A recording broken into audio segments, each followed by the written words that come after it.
Nĩ mũrũrũngano ũrĩa ũratabanirio nĩ aikari a gĩcagi gĩa Kwamũrũgi kaunti-inĩ ya Naikuru magĩkũmithia mwene kandarathi ya waki wa barabara mwena ũyũ, makiuga nĩ aratiga mĩtaro ĩno ĩtarĩ mĩkunĩke, ũndũ ũrĩa ũngĩcũngĩrĩria ũgwati mũnene kũrĩ andũ arĩa maikaraga hakuhĩ na barabara ĩno.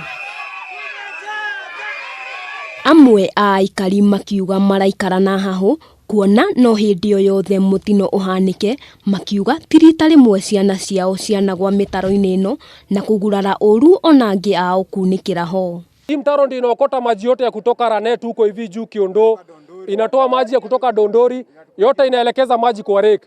Lakini sasa venye imezuiwa kwenda pale, maji inatukuta kwa Mapuroti. Tunauliza ni nani alikuwa anakangua hii mtaro, ya kwamba hakuja kangua aone kama imemalizika au kama ingali pando.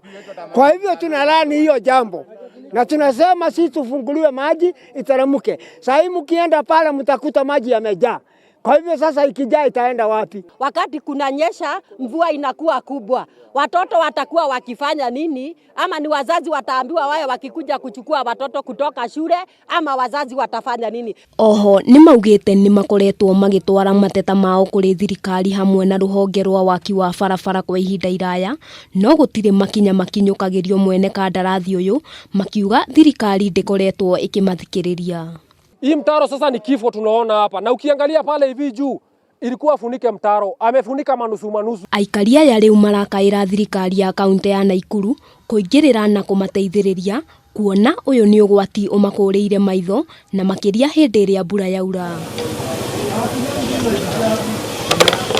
Handũ-inĩ ha Kameme TV, rĩtwa rĩakwa nĩ Wambui wa Njũgũna.